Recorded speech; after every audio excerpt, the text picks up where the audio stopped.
Want to learn criminology in 1 hour? Well, here's your go-to-go video.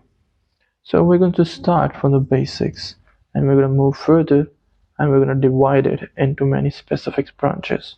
Well, first of all, we are going to differentiate between crime, vice, sin, and deviances.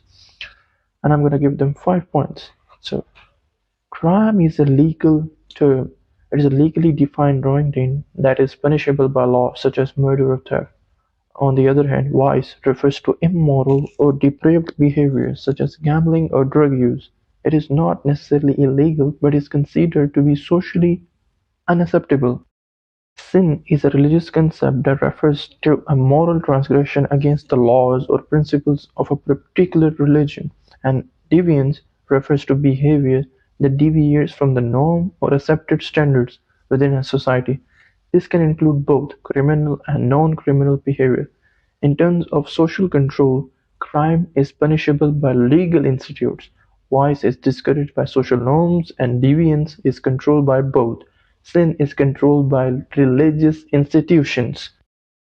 In turn, in the context of criminology, the concepts of crime, vice, sins, and deviance can be differentiated as crime refers to the behavior that is defined as illegal by the criminal justice system.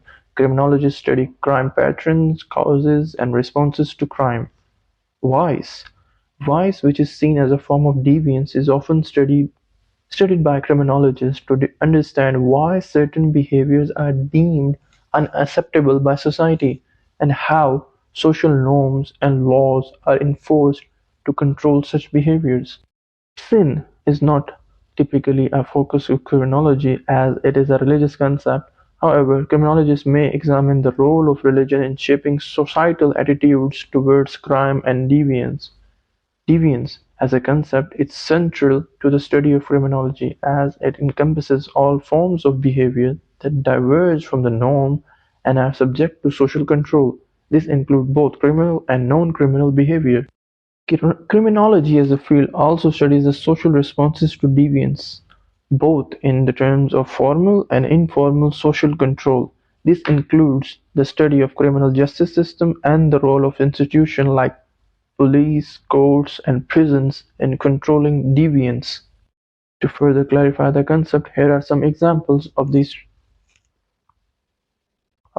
topics. Crime.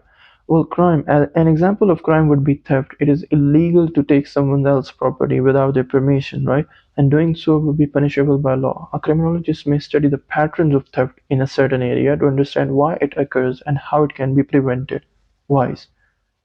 An example of vice would be drug use. While it may not be illegal in some jurisdiction, it is generally considered to be morally or socially unacceptable behavior. A criminologist may study the cultural and social factors that contribute to drug use and how society responds to it. Sin. An example of sin would be committing adultery in certain religions. It is considered to be a moral transgression against religious laws or principles. A criminologist may study the role of religion in shaping societal attitudes towards crime and deviance, but the concept of sin is not central to criminology. Deviance. An example of deviance would be graffiti. It deviates from the norm and it is not accepted within the society. It is considered as illegal behavior. A criminologist may study the social, cultural, and psychological factors that contribute to graffiti and how society responds to it. Social response. An example of social response to deviance would be the criminal justice system response to graffiti. Police may investigate and arrest individuals found spray painting buildings or public spaces, and the court may impose fines or even prison time as punishment. Criminologists may study the effectiveness of these responses and the impact they have on reducing deviance. Well, it is important to note that sin promotes vices and vices leads to deviances which eventually causes crimes. Next main topic is nature versus nurture debate. Well, as a criminologist, the nature versus nurture debate refers to the question of whether criminal behavior is primarily determined by genetics or inherited factors, or by environmental and social factors. To classify between nature and nurture, genetic and inherited factors are constituent of nature, and to classify Nurture, environmental or social factors are included in nurture. The nature perspective suggests that certain individuals may be predisposed to criminal behavior due to their genetic makeup or biology. Proponents of this perspective argue that some people may be born with a greater inclination towards aggression or impulsivity, which can increase the likelihood of committing crimes. The nurture perspective, on the other hand, emphasizes the role of environmental and social factors in shaping criminal behavior. Proponents of this perspective argue that individuals may be influenced by factors such as poverty, lack of education, exposure to violence, and other conditions that can increase the likelihood of criminal behavior. Criminologists have studied both nature and nurture in order to understand criminal behavior. Some have found evidence to support both perspectives, while others argue that the relationship between nature and nurture is more complex than a simple either or proposition. One of the most important conclusions that criminologists could reach is that criminal behavior is the result of combination of both nature and nurture factors. It is not only based or caused by biology or genetics, but also by environment, social conditions, and life experiences. Now, next topic. How we can define the biological, psychological, and sociological theories of criminology. As a criminologist, well, it can be several different theories that have been proposed to explain the cause of criminal behavior. Number one, biological theories. These theories suggest that criminal behavior is caused by a person's biology or genetics. For example, some researchers have proposed that certain individuals may be predisposed to criminal behavior due to abnormal brain structure or function, or due to lack of certain chemicals in the brain.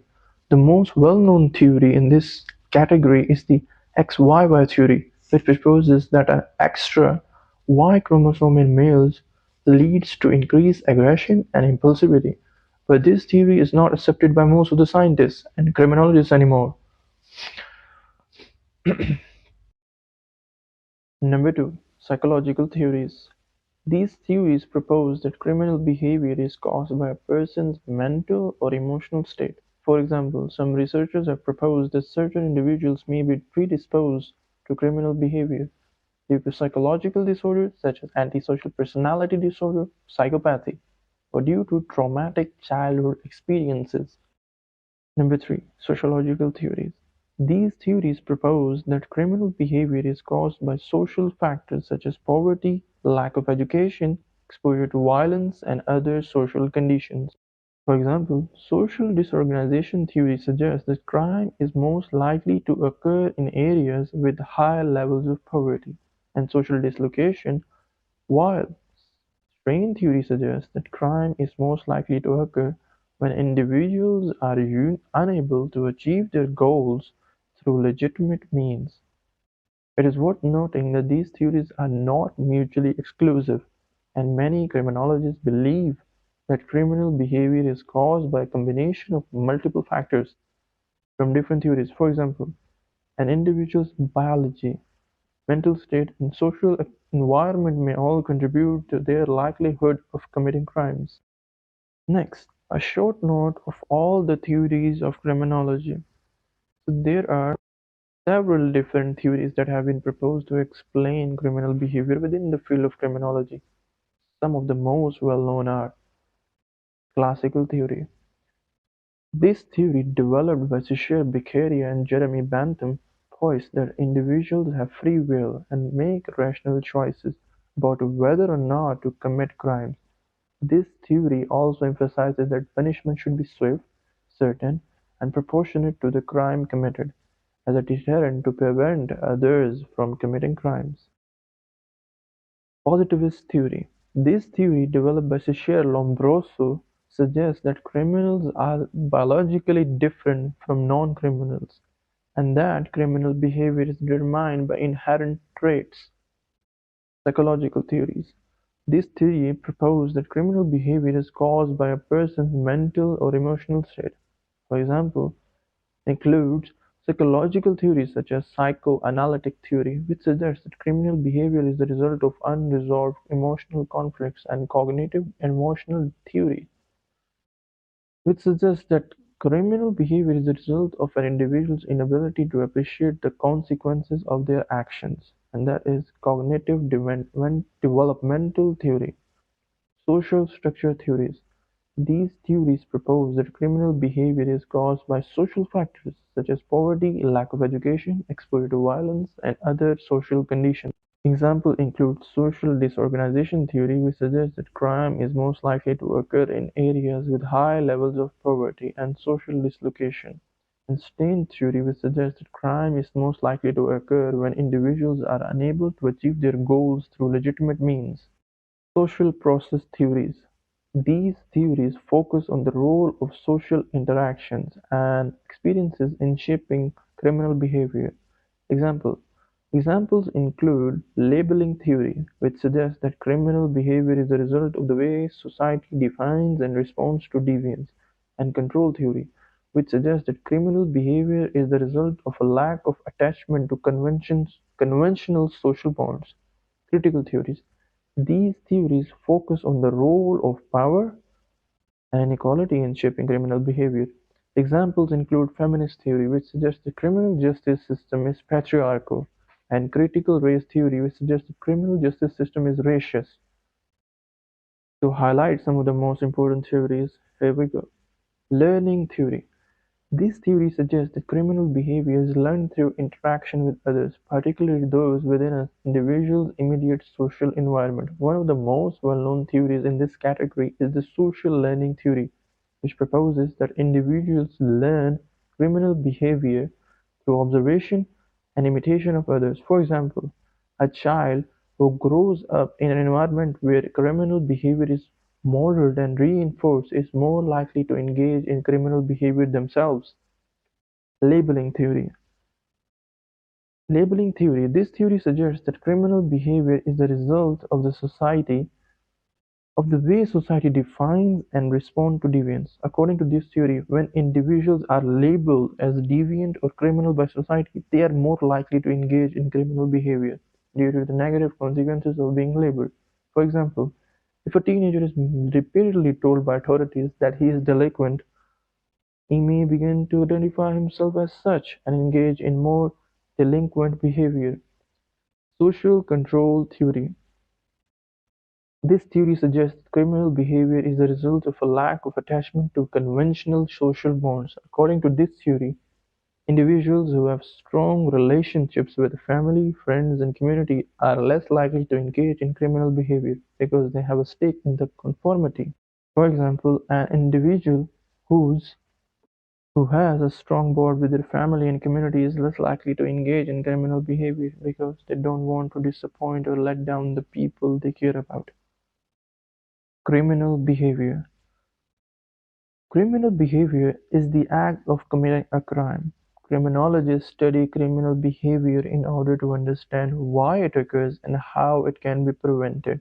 They examine factors such as individual characteristics, social and economical conditions, and the role of criminal justice system in shaping criminal behavior. For example, a criminologist may study the relationship between poverty and crime and how different policing strategies may impact crime rate. What is criminal behavior, why it occurs, and how to prevent it? Criminal behavior refers to actions that are considered illegal and punishable by law. Criminologists study criminal behavior in order to understand why it occurs and how it can be prevented. There are several different theories that have been proposed to explain the causes of criminal behavior that include biological theories, psychological theories, sociological theories, social learning theory, labeling theory, social control theory, and critical theory. In terms of prevention, criminologists have suggested several strategies for reducing criminal behavior, and that includes: number one, addressing social and economic inactivity, which can lead to poverty and other conditions that contribute to criminal behavior. Number two, providing education and job training. This can help individuals develop the skills they need to succeed in the legitimate economy. Number three, implementing effective policing strategies which can help reduce crime and increase feelings of safety in communities. Number four, rehabilitation and reintegration programs. Number 5. Early intervention programs.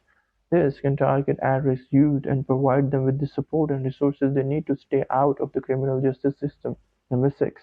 Addressing mental health and substance abuse issues, which can lead individuals to overcome the underlying issues that contribute to criminal behavior. How we can define criminology? Well, criminology is the scientific study of crime and criminal behavior, including their causes, consequences, and prevention. Criminology can also be defined as a field of study that examines the causes, consequences, and the control of criminal behavior. To put into another words, criminology is the study of nature, causes, and control of criminal behavior and the operation of criminal justice system. A scholarly definition of criminology is the scientific study of crime and criminal behavior, including their causes, consequences, and control.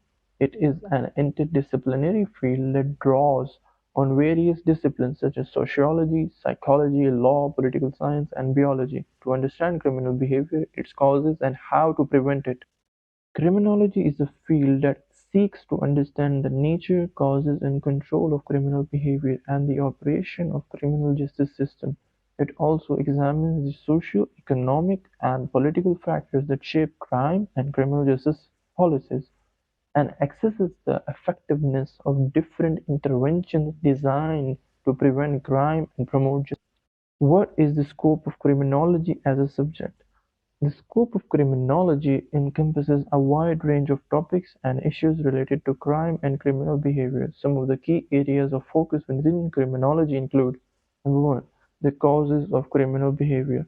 Criminologists study a wide range of factors that may contribute to criminal behavior, including biological, physiological, social, economic factors.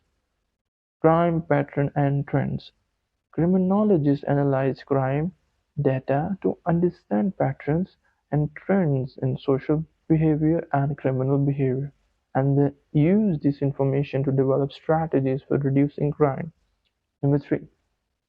The criminal justice system. Criminologists study the various components of the criminal justice system, including policing, courts, and correction, and analyze their effectiveness in controlling crime and promoting justice. Number 4. Victimology. Criminologists study the impact of crime on victims and the role of victims in the criminal justice system. Number 5. Penology. Criminologists study the punishment of offenders and the effectiveness of different forms of punishment in reducing recidivism. The role of technology in crime. Criminologists study how technology is used to commit crimes and how technology can be used to prevent crime and enhance the work of criminal justice agencies. Number 7. International and comparative criminology. Criminology studies crime and criminal justice in a global context, comparing crime patterns, laws, and policies across different countries and cultures. Critical criminology.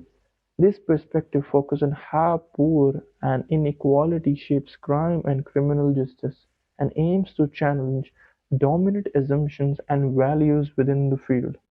Next, how we can know the history and development of criminology as a subject. Well, here's how.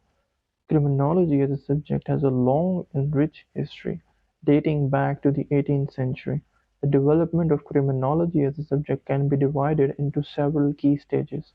Number 1. Enlightenment era, 17th and 18th centuries. During this time, the philosophers such as Cher Bourchier and Jeremy Bentham developed the classical school of criminology, which emphasized the role of free will and rational choice in criminal behavior. They also proposed that punishment should be swift, certain, and proportionate to the crime committed as a deterrent to prevent others from committing crimes. Number 2. The Positivist theory, 19th century. During this time, criminologists such as Cecil Lombroso proposed that criminals were biologically different from non-criminals, and that criminal behavior was deterrent to inherent traits. This era marked the beginning of scientific criminology, which sought to study crime using scientific method. The Chicago School, early 20th century. During this time, criminologists such as Robert Park and Ernest Burgess developed the Chicago School of Criminology, which emphasized the role of social and economic factors in shaping criminal behavior. They proposed that crime was concentrated in certain areas, such as inner-city neighborhoods, due to the social disorganization and poverty. The post-World War II era (mid-twentieth century). During this time, criminologists such as Sheldon Glueck and Eleanor Glueck proposed that criminal behavior was a result of a lack of proper socialization and control, and developed the concept of social learning theory. The critical theory (late twentieth century to present). During this time, critical criminologists emerged and they suggested that crime and criminal justice should be understood as a social and political constructs shaped by power and inequality. This era also marked the emergence of feminism. Feminist and post-modern criminology which sought to challenge dominant assumptions and values within the field. It is worth noting that this is a simplified overview of history of criminology as a subject. Some important figures of criminology are as follows: Enrico Ferri. He was an Italian criminologist, socialist, and politician who developed positivist theory. He is known for developing positivist criminology. He argued that crime was a product of social and economic factors and proposed that rehabilitation, rather than punishment, should be the primary goal of the criminal justice system. Edwin Sutherland. He was an American sociologist who developed the differential association theory, which proposed that criminal behavior is learned through interaction with others. Travis Hirschke.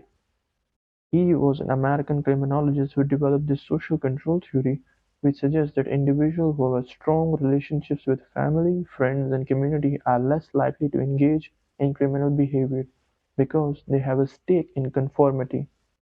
Michel Foucault. He was a French philosopher and historian who developed the concept of power and its relationship to crime and criminal justice. He argued that crime and criminal justice are social constructs used by those in power to maintain control over society. David Matsza. He was an American sociologist who developed the concept of drift, which suggested that individuals drift in and out of criminal behavior depending on their levels of commitment to conventional social norms. John Braithwaite. He was an Australian criminologist who proposed the theory of reintegrative shaming, which suggests that shame can be used to reintegrate offenders into society rather than punishment. Well, what is the scope of criminology in Pakistan? Well, this is the scope of criminology in Pakistan or any other country. Number one, studying crime patterns and trends. Number two, the criminal justice system. Number three, victimology. Number four, penology. Number five, gender and crime. Number six, terrorism and extremism. Number seven, cybercrime. Number eight, human trafficking. Number nine, drug trafficking and abuse. What is the concept of gender and crime? I will explain that gender is a key factor in understanding crime and criminal behavior. The study of gender and crime involves the examination of gender differences in criminal behavior, victimization, and the response of criminal justice systems. Here are a few key points to consider. Number one, gender differences in criminal behavior. Men are most likely to engage in violent and extreme crimes, while women are more likely to engage in white-collar crimes such as embezzlement and fraud. Number two, gender differences in victimization. Women are more likely to be victims of certain crimes such as sexual assault and domestic violence, while men are more likely to be victims of violent crimes such as robbery. Number three, gender experiences of the criminal justice systems. Women and men have different experiences with the criminal justice system, including differential treatment by police, courts, and corrections. For example, Women are often subjected to gender bias and discrimination in the criminal justice system and may be more likely to experience institutional abuse. Number 4. Intersectionality. Gender is just one of the many factors that shape criminal behavior and experiences with the criminal justice system. The relationship between gender and crime is also influenced by factors such as race, ethnicity, socio-economic status, and sexual orientation. Number 5. The role of gender in shaping attitudes towards crime and justice. Gender influences attitude towards crime and justice, and men and women may have different perspectives on the causes of crime and appropriate responses to it. Number 6. The impact of gender on risk factors for crime. Factors such as poverty, drug abuse, and mental illness are known risk factors for crime, and these factors may interact with gender to shape criminal behavior. For example, women who are poor and struggling with substance abuse may be more likely to engage in property crimes to support their addiction. Number 7. The role of gender in shaping the responses of the criminal justice system. The criminal justice system is shaped by the attitudes and beliefs of those who work within it, and these attitudes may be influenced by gender biases and stereotypes. As a result, the responses of the criminal justice system to male and female offenders may be different, with women often receiving more lenient treatment.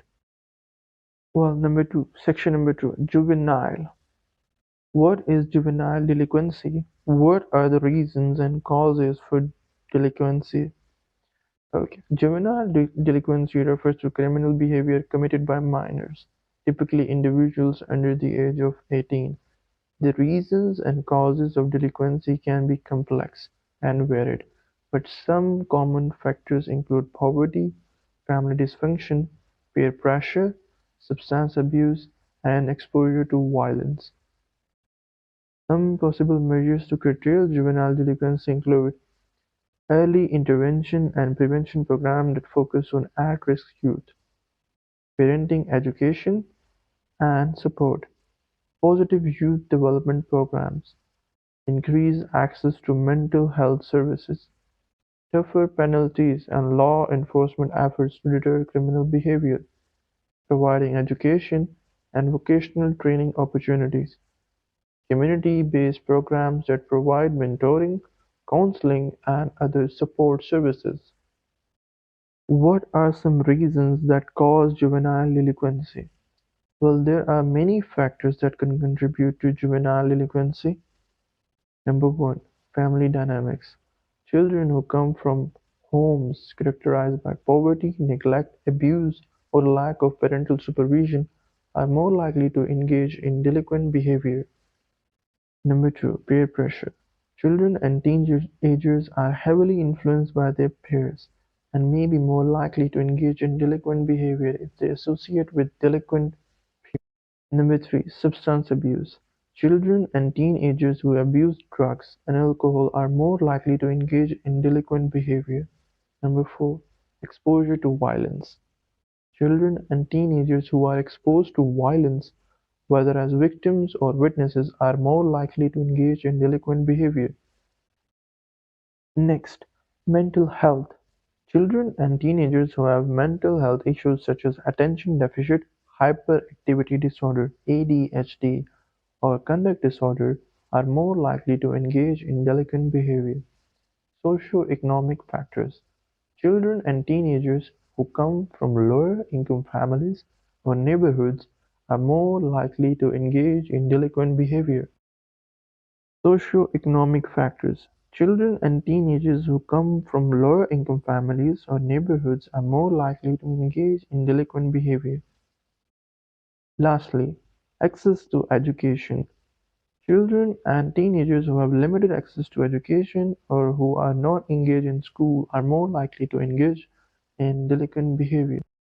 Next, what is juvenile probation? What is their role in curtailing crimes? And what are some strategies that are modernly applied? Juvenile probation. Juvenile probation is a form of supervision for minors who have been charged with a crime and are awaiting trial or have been adjudged delinquent. found guilty of a crime in juvenile court. The role of juvenile probation officers is to monitor and guide the youth, ensuring that they comply with the conditions of their probation and providing them with support and resources to help them stay on the right track. Juvenile probation officers play an important role in curtailing crimes. They do so by monitoring and enforcing compliances with the conditions of probation such as curfews, community service, and school attendance. Providing counseling and support to help youth address the underlying issues that may have contributed to their delinquent behavior. Connecting youth with community-based programs and services such as job training, mental health counseling, and substance abuse treatment. Helping youth and their families navigate the legal system and understand the consequences of delinquent behavior. Providing guidance and support to help youth successfully reintegrate into their communities after completing probation. Some modern strategies for juvenile probation include evidence-based practices. Juvenile probation officers are increasingly using evidence-based practices, which are interventions that have been shown through research to be effective in reducing recidivism, risk, and needs assessment. Juvenile probation officers use risk and needs assessment tools to identify the specific risks and needs of each youth, which helps them to tailor intervention to their individual circumstances. Community-based supervision. Rather than confining youth to detention centers, community-based supervision allows youth to live at home and receive supervision and services in their communities. Restorative justice. Restorative justice is an approach that focuses on repairing the harm caused by delinquent behavior. Rather than solely punishing the offender, this can involve youth making amends to the victim and their community. Positive youth development. Positive youth development focuses on building the strengths and assets of youth, rather than solely addressing their deficits and problems. This approach aims to help youth develop the skills they need to be successful and contributing members of their community. So, what are some common crimes committed by juvenile that make them delinquent? Here are some examples. Some common examples include theft, such as shoplifting or burglary; vandalism, such as graffiti or property damage; assault, such as fighting or bullying; drug offenses, such as possession or distribution of illegal drugs; weapon offenses, such as carrying a weapon to school property or in public; status offenses, such as truancy or running away from home; fire-setting; trespassing; public disorderly conduct; internet crimes such as cyberbullying, hacking, or online harassment. What is juvenile justice system and juvenile courts? The juvenile justice system is the system of laws, policies, and institutions in place to address criminal behavior committed by minors.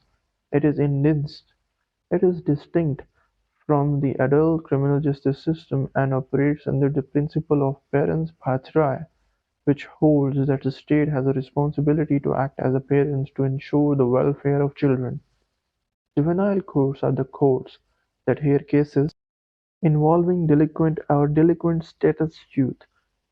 Juvenile courts have jurisdiction over youth who are accused of committing criminal offenses and are typically under the age of 18. Juvenile courts also have jurisdiction over youth who are in need of supervision or protection. Status offenses such as truancy, running away from home, or being beyond the control of parents.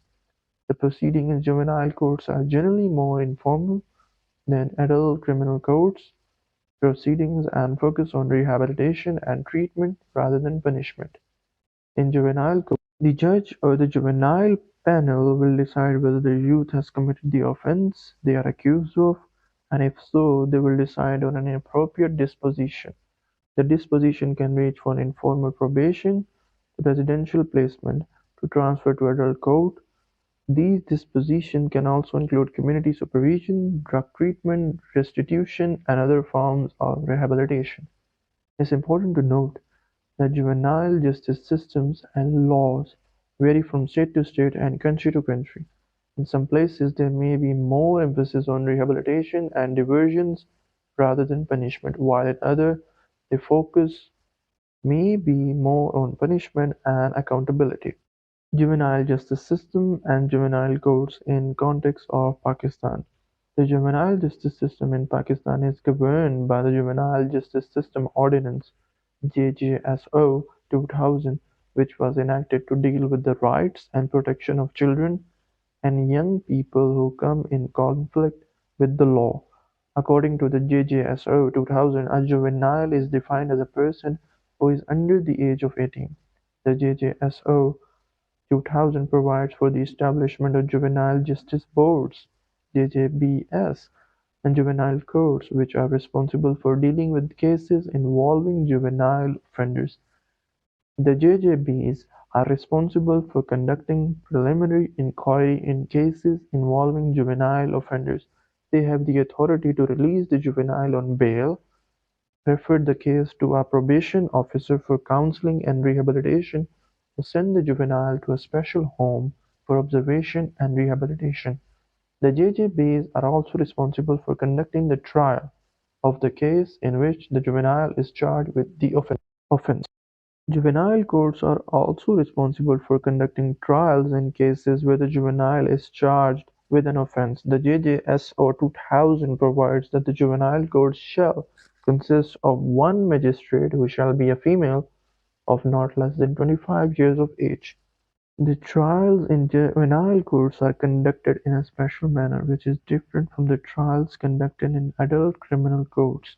The proceedings are conducted in camera, which means that they are not open to the public and the media. The Juvenile Justice System Ordinance 2000 provides for a range of alternatives to imprisonment for juvenile offenders. These alternatives include fines, compensation to the victim, community service, and probation. The JJSO 2000 also provides for the establishment of special homes for rehabilitation and reformation of juvenile offenders. It's important to note that the juvenile justice system in Pakistan is not without its challenges. The system is underfunded, understaffed, and overburdened, which can lead to lengthy delays in the processing of cases and a lack of access to appropriate rehabilitation services for juvenile offenders. The JJSO 2000 does not provide for the rights of children in conflict with the law, such as the right to legal representation, the right to be informed of the charges against them, and the right to appeal a decision of the JJBS. Some suggestions to overcome these challenges in Pakistan. There are several strategies that could be implemented in Pakistan to overcome the challenges facing the juvenile justice system. Number one, increase funding and resources. The juvenile justice system in Pakistan is severely underfunded, which leads to a lack of resources, staff, and equipment. Increasing funding for the system would allow for the hiring of additional staff, the establishment of more special homes for juvenile offenders, and the provision of more rehabilitation services. Strengthen the capacity of juvenile justice boards. The juvenile justice boards are responsible for conducting preliminary inquiry in cases involving criminal offenders. However, many JJBS are not properly trained or equipped to carry out this role effectively. Number three, improve the legal representation of the children. Number four, implement diversion programs. Diversion programs are an alternative to traditional juvenile justice system. These programs aim at diverting children away from the formal juvenile justice system and placing them in community-based programs and services. Diversion programs can be effective in addressing the underlying causes of juvenile offending and reducing recidivism. Next, increase community involvement. Community-based programs and services can play an important role in the rehabilitation of juvenile offenders. These programs can provide youth with the support and justice they need to successfully reintegrate into the communities. Lastly, Improve data collection and research.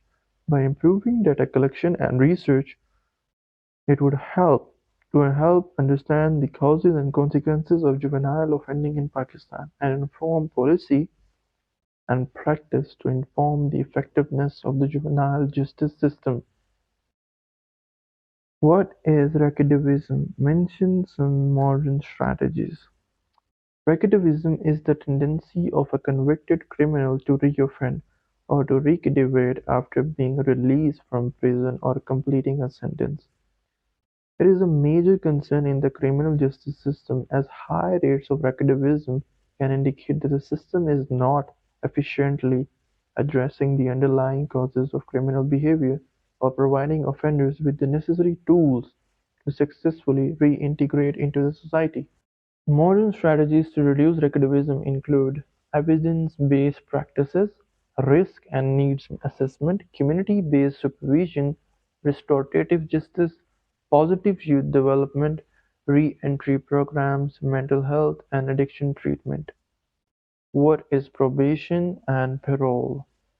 Probation and parole are two forms of community supervision that are offered as alternatives to incarceration or imprisonment. Probation refers to a sentence that allows a convicted offender to serve their punishment in the community rather than in prison or jail. The offender is typically required to meet certain conditions, such as reporting to a probation officer, paying fines or restitution, completing community service, or participating in rehabilitation programs. Probation is often used as an alternative to incarceration for first-time or for non-violent offenders. Parole: Parole is a form of release from prison that allows an offender to serve the remainder of their sentence in the community. It is granted by a parole board and is usually conditional, meaning that the offender must meet certain conditions such as reporting to a parole officer, staying away from certain people or places, or participating in rehabilitation programs. Parole is typically only granted to offenders who have served a portion of their sentence and have been deemed to be a low risk to reoffend. Both probation and parole are intended to provide offenders with the support and resources they need to successfully reintegrate into society and reduce the likelihood of recidivism. Both are typically supervised by a probation or parole officer who monitors the offender's compliance with the conditions of their supervision and provides them with support and guidance. Section number 3: Procedure of investigation. What is interrogation and what is investigation? What are their principles and techniques? And what are some modern techniques of interrogation and investigation? Interrogation. Interrogation is the process of questioning a person, typically a suspect in crime, in order to obtain information or a confession. The goal of interrogation is to obtain a statement or admission from the person being questioned. Investigation. Investigation, on the other hand, is the process of gathering information and evidence in order to determine the facts of a case. It is a more comprehensive process that may include interviewing witnesses, collecting physical evidence, and analyzing data. The principle and techniques of interrogation and investigation vary depending on the specific situation and context. In general, both techniques should be conducted ethically and with respect for the rights of the person being questioned or investigated. Some modern techniques used in investigation include forensic science, data analysis, fingerprint analysis, ballistic, computer forensic analysis, which is used to recover and analyze digital evidences, geolocation data analysis, social media and open source intelligence analysis, surveillance and undercover operations. Modern techniques used in interrogation include behavior analysis interview (BAI), cognitive interview, read technology, a non-confrontational interview method which is widely used by law enforcement agencies. Peace model, a non-confrontational interview method used in the United Kingdom. The investigative interview, a non confrontational interview method used in the United States. To further simplify the modern techniques used in interrogation, here is a brief introduction. Behavioral Analysis Interview (BAI). The BAI is a non-confrontational method of interviewing that focuses on identifying deceptive behavior. The interviewer uses a structured set of questions to elicit responses that indicate whether a person is truthful or deceptive. For example, the interviewer may ask a suspect to describe their actions on a specific day and look for inconsistencies in their responses or changes in their body language as indicators of deception.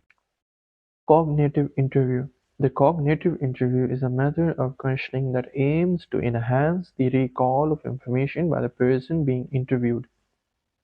It involves using specific techniques such as asking the person to recall the event from different perspectives and in different order to help them remember more details. For example, a detective might ask a witness to describe an event they saw from their own perspective and then ask them to imagine they are standing in someone else's shoes and describe the event again.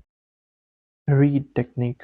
The read technique is a widely used non-confrontational interview method that focuses on building rapport with the person being questioned and then using psychological persuasion to elicit a confession. For example, the interviewer may express empathy for the suspect's situation, then use leading questions to guide them towards making a confession. Peace model. The peace model is a non-confrontational interview method used in the United Kingdom.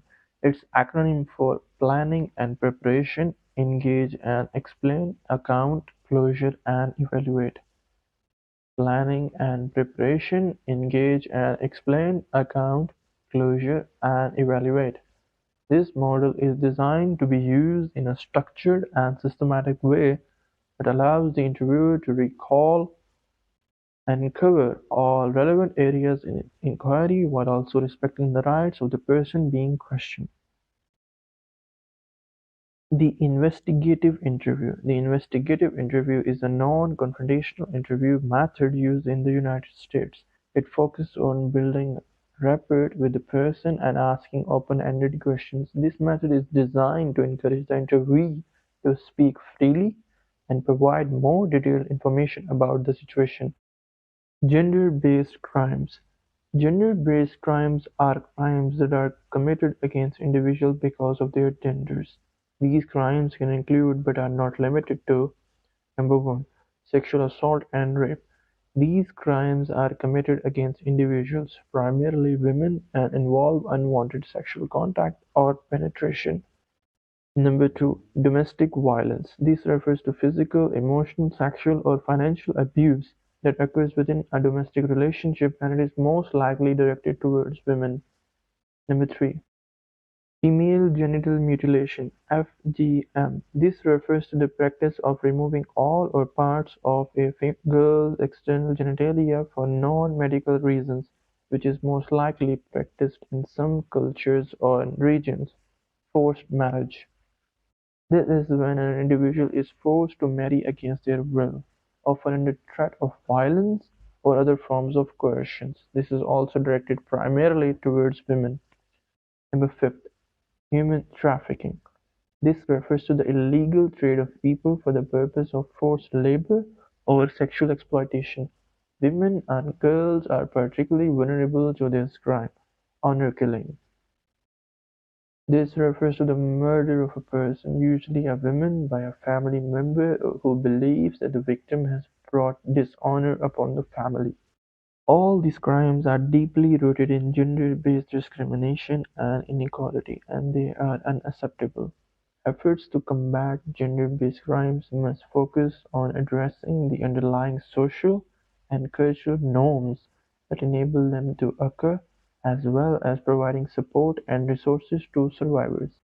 Guidelines when dealing with gender-based crimes. When dealing with gender-based crimes, it is important to follow certain guidelines in order to ensure that the rights and dignity of the survivors are respected and protected. These guidelines include providing a safe and non-judgmental environment, The first step in dealing with gender-based crime is to create a safe and non-judgmental environment for survivors to come forward and share their experiences. This includes providing them with a confidential and private space to speak, and being sensitive to their needs and feelings. Number two, showing empathy and understanding. It is important to approach survivors of gender-based crimes with empathy and understanding. This means being aware of the trauma and emotions they may be experiencing and being patient and non-judgmental in your interaction with them. Providing appropriate medical and psychological support. Survivors of gender-based crimes may require medical and psychological support. It's important to provide them with appropriate care and referrals to specialized services such as hospitals, counselors, and support groups. Respecting for their autonomy. Survivors of gender-based crimes should have the right to make decisions about their own lives, including whether or not to report the crime to the authorities. It is important to respect their autonomy and do not pressure them into making any decisions they are not comfortable with. Investigating and prosecution of the offender. Gender-based crimes should be investigated and prosecuted in a way that is fair and just. This includes respecting the rights of the accused as well as those of the survivor. It is important to ensure that the investigation and prosecutions are carried out in a way that is sensitive to the needs of the survivor and that takes into account the social and cultural context of the crime. Supporting the survivor through the legal process. Supporting the survivor through the legal process is important to ensure that they are not re-victimized. This includes explaining the legal process to them, accompanying them to court, and providing them with emotional support. Cultural sensitivity and understanding. Gender-based crimes are often rooted in cultural and societal norms. It is important to be culturally sensitive and understand these norms in order to effectively address the issue. Next topic. What is forensic science and investigation? Forensic science is the application of scientific methods and technique to the investigation of crime and the presentation of evidence in court. It plays a critical role in the investigation of criminal cases by providing scientific evidence that can be used to identify suspects, link suspects to crime scenes or victims, and establish guilt or innocence. There are several different branches of forensic science that can be used in investigations, including: Number one, forensic pathology. This branch of forensic science deals with the examination of bodies to determine the cause and manner of death. Forensic toxicology. This branch of forensic science deals with the analysis of biological samples to detect the presence of drugs or other toxic substances. Number three, forensic DNA analysis. This branch of forensic science deals with the analysis of DNA samples to establish the identity of individuals or link them to crime scenes. Number four, fingerprint analysis. This branch of forensic science deals with the identification of individuals through the analysis of fingerprints. Number five, ballistics. This branch of forensic science deals with the study of firearms and ammunition and can be used to match bullets or bullet fragments to specific firearms. Number six, forensic anthropology. This branch of domestic forensic anthropology deals with the examination of human remains and can be used to determine the age, sex, and the ethnicity of individuals. Number seven, forensic document examination.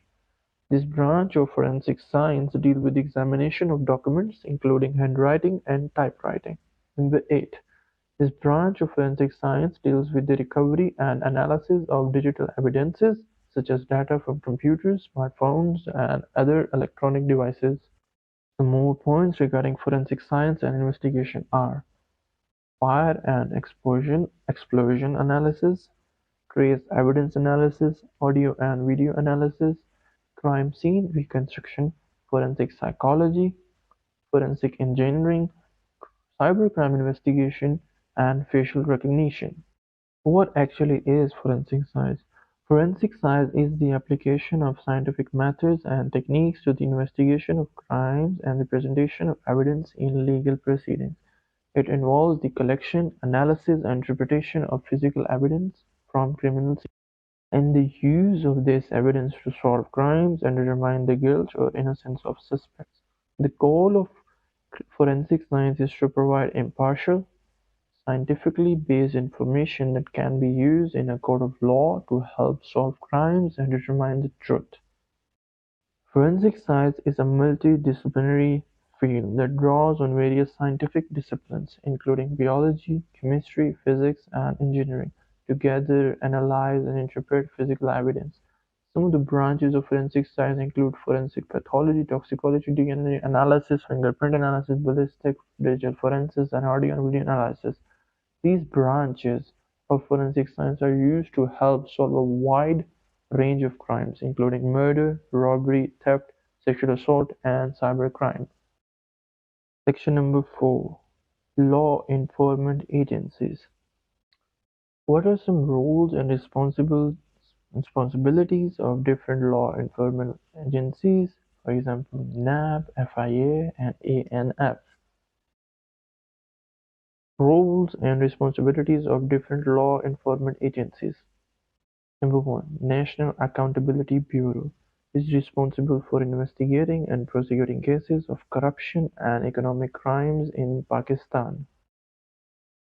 The National Accountability Bureau of Pakistan is an independent, autonomous, and constitutional body responsible for investigating and prosecuting corruption and economic crimes in Pakistan. Some of its key roles and responsibilities include investigating and prosecuting cases of corruption. That includes abuse of authority, embezzlement, and bribery; conducting inquiries and investigations into financial irregularities, including misuse of public funds and assets; coordinating with other law enforcement agencies, such as the Federal Investigation Agency (FIA) to combat corruption and economic crimes; recovering and repatriating stolen public funds and assets; raising public awareness about the consequences of corruption and the importance of accountability; providing technical and legal assistance to other law enforcement agencies and government departments in their effort to combat corruption; developing and implementing policies and procedures to prevent and detect corruption and economic crimes. Overall, NAB plays a critical role in promoting transparency and accountability in Pakistan and ensuring that public officials and other individuals are held accountable for their actions. The FIA, Federal Investigation Agency, is responsible for investigating and enforcing federal laws related to immigration, human trafficking, cybercrimes, and other crimes. The FIA of Pakistan is the primary federal law enforcement agency responsible for investigating and enforcing criminal laws in Pakistan. Some of its key roles include investigating and enforcing federal criminal laws, such as those related to cybercrime, human trafficking, and money laundering; providing forensic and technical support to other law enforcement agencies, such as the police and intelligence agencies; coordinating with the international enforcement agencies to combat transnational crime, such as terrorism and organized crime; conducting immigration and passport control operations at airports and other entry points to Pakistan; overseeing and enforcing regulations related to economic crimes such as financial fraud and corruption; providing training and capacity building support to other law enforcement agencies. Overall, the FIA plays a crucial role in maintaining law and order in Pakistan and protecting the rights of citizens by investigating and enforcing federal criminal laws. Terrorism and radicalization. Terrorism and radicalization refers to the use of violence and intimidation by individuals or groups with extremist ideologies.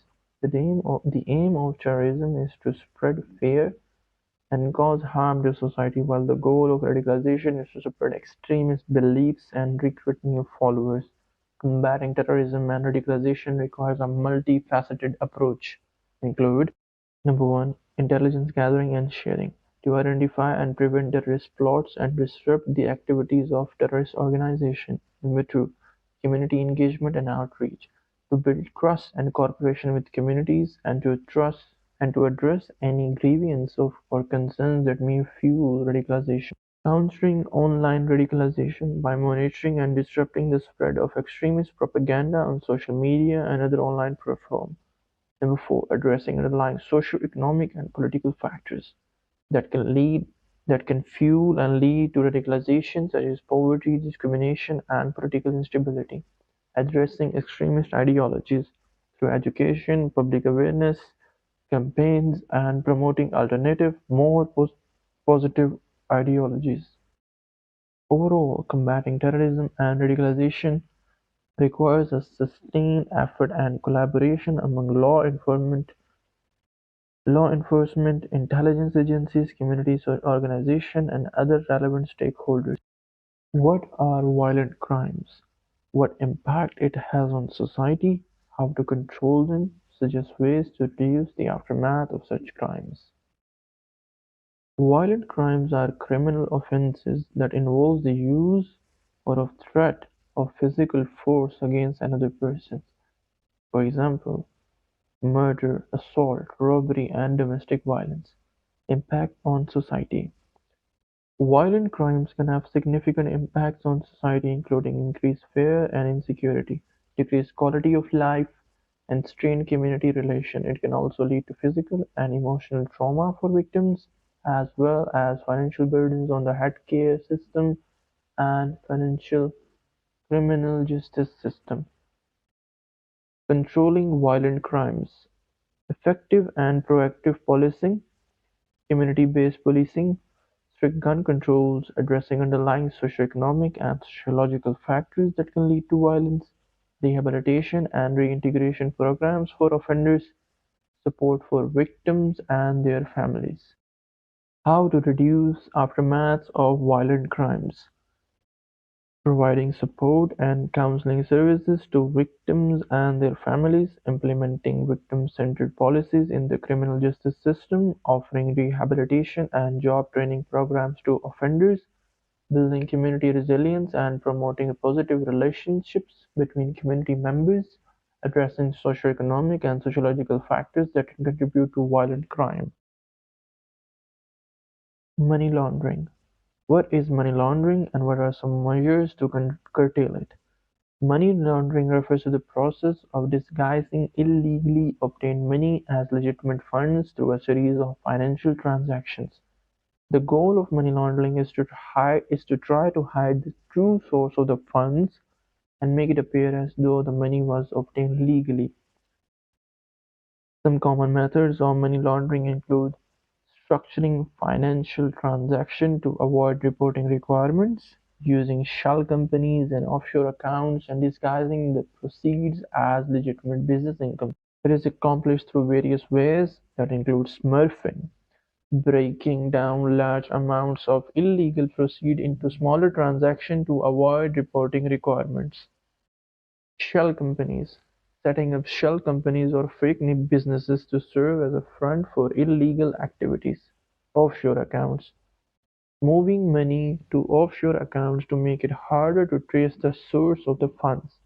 Real estate transactions: purchasing real estate, art, or other high-value assets with illegally obtained funds to legitimize the money.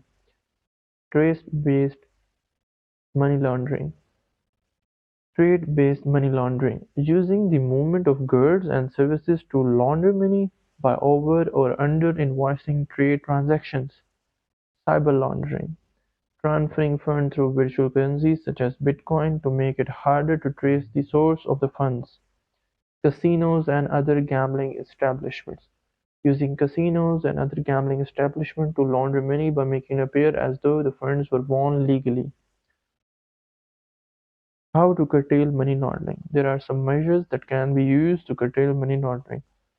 Strengthening regulatory framework, enhancing financial sector supervision, encouraging international cooperation, raising public awareness, implementing effective anti-money laundering programs. Overall, combating money laundering requires a coordinated and sustained effort among governments, law enforcement agencies, financial institutions, and other stakeholders.